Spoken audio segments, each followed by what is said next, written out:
You ever notice how some people just get it? While everyone else is memorizing, they're seeing something else entirely. They're not faster. They're not reading more. They're doing something completely different with the same information. And most people spend their entire lives never figuring out what that something is. I think I know what it is. And I want to tell you, not as a lecture, not as a method or a framework or a step-by-step system, just as something I figured out slowly over many years, starting with a boy in the woods and a father who never once told him the name of a bird. Let me start there.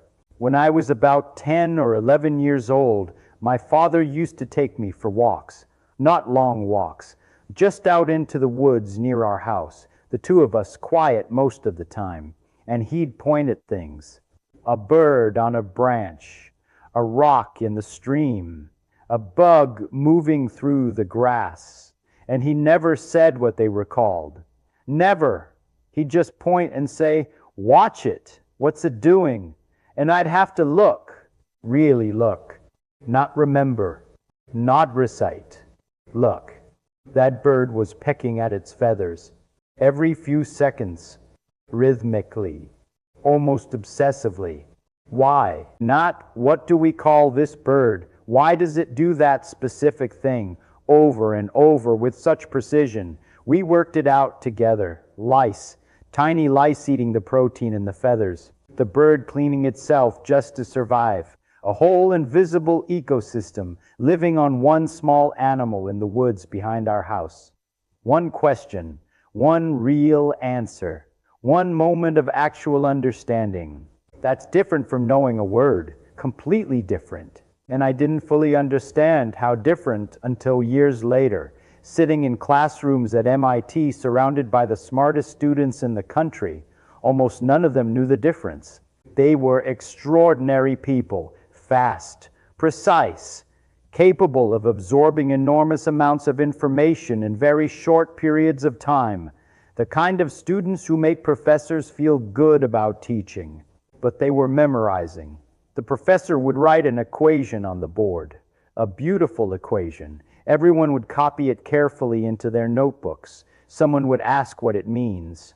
The professor would explain it again using different symbols, different mathematical language. The student would nod, satisfied, and I'd sit there thinking, wait, but what is actually happening? Not what does the symbol represent, not what does the equation predict. What is physically happening in the real world that this equation is trying to describe? If I could shrink myself down and watch it happen, what would I see? Nobody was asking that, and I couldn't understand why. Because that question, that one stubborn, persistent question, is the only question that leads anywhere real. Here's what I mean. I went to Brazil once to teach physics at a university in Rio. Beautiful place. Extraordinary students, incredibly serious about their education. Some of the hardest working young people I had ever seen. I asked one of them about polarized light, about what happens when light passes through certain materials at certain angles. Perfect answer, word for word from the textbook, every formula in the right place, every term used with complete accuracy. So I tried something different. I said, forget the textbook for a moment. You're walking on the beach. The sun is low in the sky. You look at the water, and the reflection is almost blinding at certain angles, but not others. Why? Silence. Complete silence. These students knew every equation describing exactly that phenomenon. They had memorized the mathematics of it with total precision. But nobody had ever asked them to look at water on a beach and wonder why it looks the way it does. They had learned about light. They had never thought about light.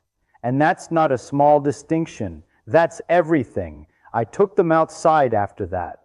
We stood there looking at the reflection on a puddle in the courtyard. And I said, don't tell me what the equation says. Tell me what you see. Tell me what's strange about it. Tell me what you would want to explain if you had never seen a puddle before. It took a while. They were uncomfortable. They'd been trained to answer questions, not ask them. But slowly, something started to shift. Someone said, "The angle matters." Why does the angle matter? And then someone else said, "And why is it worse when the sun is low?" And suddenly they were doing it, actually doing it, thinking, not reciting, thinking. And the reason it felt unfamiliar to them is the same reason it feels unfamiliar to most people. Because we are trained from the very beginning to perform understanding rather than to actually understand. We learn the words. We learn which words go together. We learn how to arrange them in ways that sound like comprehension, but comprehension is something else entirely. Here's a test. Right now, pick anything you learned in school. How a battery works. Why the sky is blue. What makes a sound, and try to explain it, not the words from the textbook, not the definition you memorized. Explain what is actually happening. Build it from the ground up, in your own words, without looking. Most people can't. And this is not because they're stupid. This is because they were never asked to do that. They were asked to remember. They were tested on remembering. 12 years, 20 years. An entire education built around the performance of knowing. And somewhere in that process, something gets lost. The habit of actually figuring things out. Now, here's where it gets interesting. Because this habit, the habit of actually thinking, it's not something you're born with or not born with. It's something you build. My father was building it in me on those walks without ever explaining. That's what he was doing. He just kept pointing at things and asking, "What's it doing?" And that question, asked enough times about enough things, becomes a way of seeing. You start to see the world not as a collection of labeled objects to be categorized and stored. You start to see it as a collection of mysteries to be investigated. And that's a completely different world to live in. Let me tell you about a spinning plate. After the war, I was at Cornell and I was completely burned out. The Manhattan Project had taken everything out of me. Physics felt heavy and serious and important in a way that made me not want to touch it. I felt like I had to do significant work or no work at all. So I made a decision. I was just going to play. No important papers, no significant contributions, no worrying about whether what I was doing mattered to anyone, just play. Whatever seemed interesting, whatever made me curious, nothing more than that. One afternoon I was in the cafeteria and a student threw a plate in the air, one of those dining hall plates with the Cornell medallion on the rim. And as the plate spun through the air, I noticed something. The plate was wobbling, and the medallion on the rim was rotating at a different rate than the wobble itself. I thought, why? That's it. That's the whole beginning. A simple observation, a small strange thing, and a completely genuine question with no agenda behind it, no expectation of where it would lead, no sense that this was important. Just, that's odd. Why does that happen? Most people would see that plate and think, interesting, and go back to their lunch. I couldn't do that, not because I'm special, but because my father had spent years training me not to do that. So I went back to my office and I played with the equations, just for fun, just because it seemed like an interesting little puzzle on a Tuesday afternoon. And I worked out the relationship between the wobble and the spin. And in those equations I recognized something, a structure that felt familiar, something I had seen somewhere else. And I pulled on that thread, and that thread led me back into quantum mechanics, into the deep problems I had set aside, but from a completely new direction, a direction I never would have found if I had been trying to find it. That work eventually contributed to what they gave me the Nobel Prize for, a spinning plate in a cafeteria on a Tuesday afternoon, because I asked why. But here's what I want you to understand about that story, and this is the part most people miss entirely. I wasn't being clever. I wasn't executing some strategy for creative thinking. I wasn't applying a method I had read about in a book. I was just doing what my father taught me to do when I was 11 years old in the woods. Look at the thing. Ask what's actually happening. Don't stop at the first answer. Now I know what you're thinking. You're thinking, okay, but I do ask questions. I am curious. I wonder about things. And I don't end up anywhere near a Nobel Prize. And that's fair. So let me be more specific about the kind of asking that actually goes somewhere. There is a kind of why that goes one level deep and stops. Why is the sky blue? Because of how light scatters in the atmosphere. Okay, and you move on. What I do is I don't move on. I ask why again. Why does light scatter that way in air but not in water? Why does it scatter differently depending on the wavelength? What does scatter actually mean when I try to picture it happening? If I were a photon, what would I feel? And I keep going until I hit the wall, until I reach the place where I genuinely don't know, where the textbook answer runs out and there's just open space ahead. And that place, that wall, is the most interesting place in the world. Most people run from that wall. They feel embarrassed by it. They retreat into jargon. They change the subject. They nod and move on and pretend they understood, because not knowing feels like failure. And we have been trained since we were very small to feel that way about it. But the wall isn't a failure.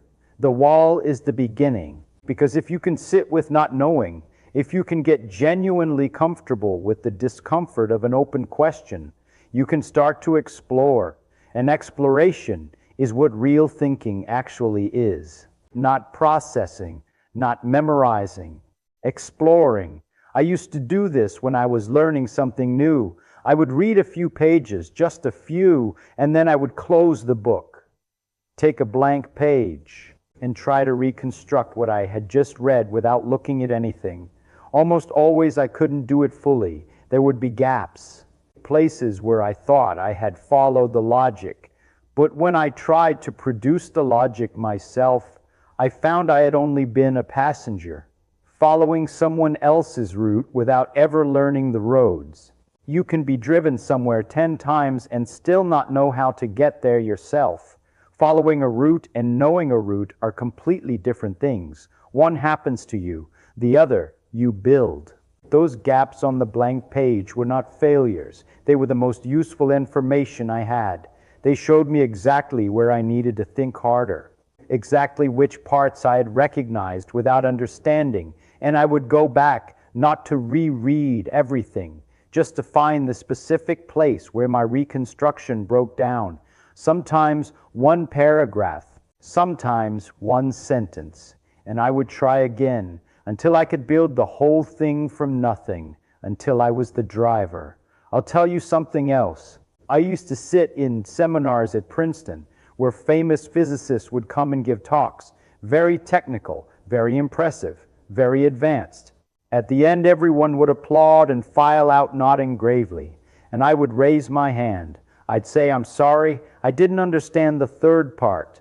Could you explain what you meant when you said that specific thing?" And the room would get quiet, because everyone else had understood, or they were performing understanding, which looks exactly the same from the outside, but is completely different on the inside.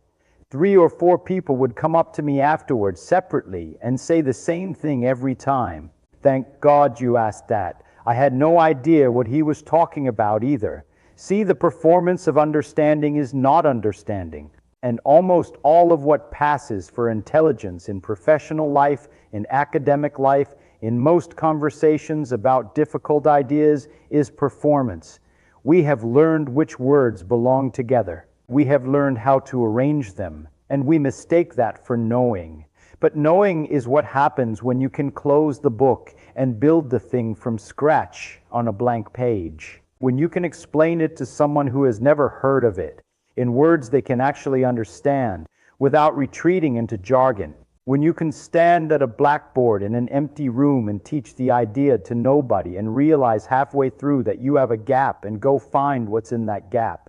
That's knowing. Everything else is just a very convincing accent. So here's what I actually did, what I still do, what my father was building in me without explaining what he was building. I look at things and I ask what's actually happening. Not what are they called, not what category do they belong to. what is actually physically really happening, and why does it happen that way instead of some other way. When I don't know, I stay there. I don't run to the answer. I don't look it up immediately. I sit with the question. I let it be uncomfortable. I try different approaches. I get it wrong. I notice how I got it wrong. I try again. And then when I do look up the answer, I'm not memorizing a fact. I'm checking my own reasoning. I'm finding where my model was off. And that gap between what I thought and what's true, that's where the learning actually lives. This is not a talent. I want to be very clear about that. I was an ordinary person who studied hard. There are no miracle people. There is no special mind that arrives fully formed and sees things others cannot see. There are just people who built this habit early or late or not at all. And the ones who built it, they're the ones who seem like geniuses. But they're not geniuses, they're just awake. They're just actually looking at the world instead of performing the act of looking. They're just asking the question instead of pretending they already know the answer. And here is the beautiful and somewhat terrifying part. This habit, once you build it, spreads into everything. You start noticing things you never noticed before. You start finding mysteries in places that looked completely ordinary. The water reflecting strangely on the beach. The plate wobbling in the cafeteria. The bird cleaning its feathers in the woods. Simple things, everyday things. But inside each one, if you actually look, there is something strange. Something worth wondering about. Something that leads somewhere you didn't expect. Right now, as you sit there, your body is doing something extraordinary. Your heart is beating without you asking it to. Your eyes are processing light and turning it into a picture. Your brain is doing 1,000 calculations per second just to keep you upright in a chair. All of it invisible to you. All of it running in the background. And most people go their entire lives never once asking how any of that works. Not because they're not curious, but because they were trained not to be. Because the question was embarrassing. Because not knowing felt like failure. Because the answer was in the textbook, and the textbook was already written, and there was no reason to figure anything out yourself.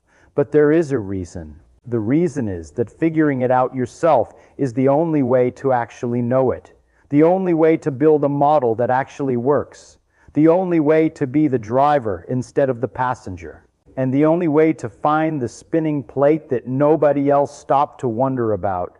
My father never told me any of this. He never explained what he was teaching me. He just kept taking me for walks. Kept pointing at birds. Kept asking, "What's it doing?" And one afternoon, standing in the woods, watching a bird peck at its feathers, I asked a question that had a real answer. And I found that answer. And I understood something, not just knew it, understood it for the first time. That feeling, that specific feeling of actually understanding something you work to understand yourself. That is what thinking feels like. And once you feel it, you never want to stop. You don't force your brain to think like a genius. You just let yourself be curious like a child. You look at things and ask what's actually happening. You stay with the question when you don't know. You build the answer yourself before you go looking for someone else's version. You do this not with the important things, not with the big questions, with small things, ordinary things, everyday things that seem too trivial to matter. Because the habit you build on the small things is exactly the habit you'll use on the large ones. My father knew that. He never explained it to me. He just took me for walks. And every time I've looked at a spinning plate or a reflection on water or a bird in the woods and asked why, I've heard his voice. What's it doing? That's the question. That's always been the question. And it's the only one worth asking.